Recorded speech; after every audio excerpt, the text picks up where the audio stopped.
That afternoon, we got to Hamilton, Montana. My aunt's yard has a lot of plants and animals in it. I saw about as much nature there as I did at Camp Keep. I'm not saying that I didn't see much nature at Camp Keep. I'm saying that I saw a lot of plants and animals at my aunt's house. I would explain it all to you, but I got pictures and footage, so I will just let Beth do the talking.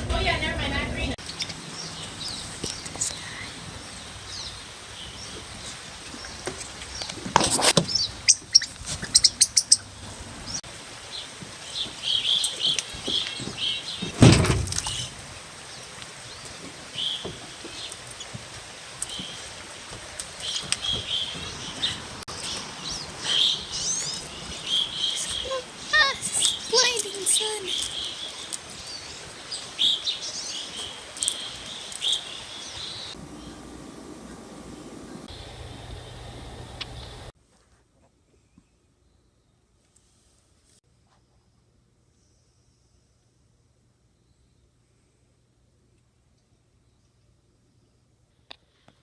Oh, look, I went bounding up the hill that way.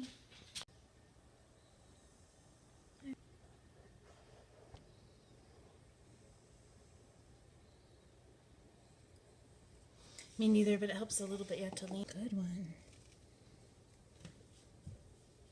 I wonder where their mom is. She just noticed you tapping on the glass. Although it was only a couple feet deep at the deepest parts when I was there, apparently it was several feet deep during the spring. Other than the ecosystems, there are a lot of different things that I saw.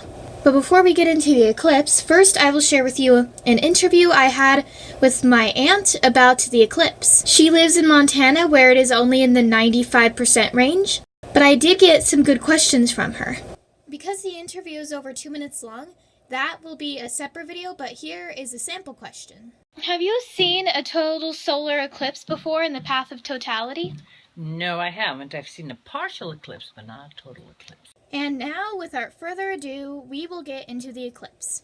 Now, I have like a 6 or 7 minute separate video about the actual eclipse, but I will share with you some highlights. And here they are. Well, everyone, it's only 3.5 minutes until the eclipse, and right now we are in the totality zone. It is definitely cool out here. I mean, if I had a t-shirt on, I would be freezing. Right now I have a hoodie on.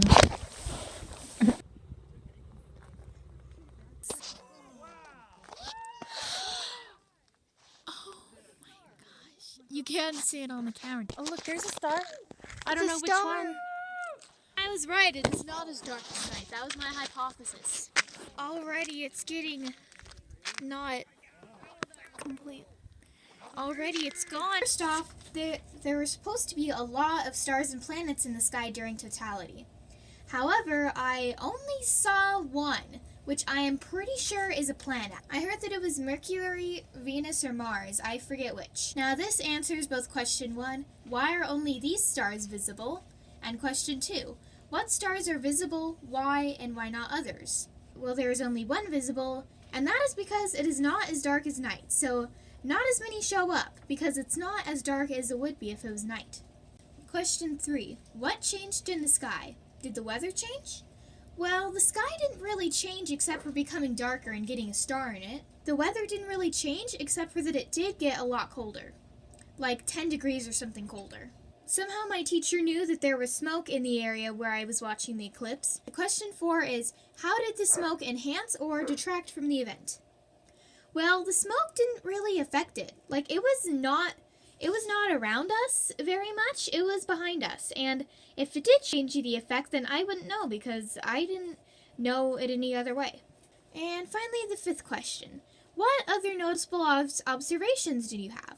Well, I have 2. One I kind of stole from a book about the stars and the planets and stuff, but I noticed that the corona of the sun was visible during totality, whereas it wouldn't be. And the corona is like this white, misty looking stuff. It's pretty hard to describe. My second observation, which I made myself, is that the moon is the thing that's covering the sun. While it's covering the sun, the moon is black instead of silver gray.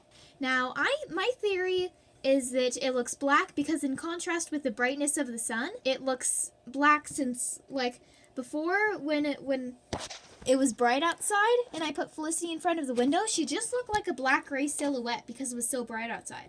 I was going back and editing and I realized that I forgot to show this, but here are some pictures that my aunt in Montana took of the eclipse. I wonder what it would have looked like if it had been in totality there. And that is it for my presentation. There are 2 videos other than this that are up. One about watching the eclipse, and the other about the interview.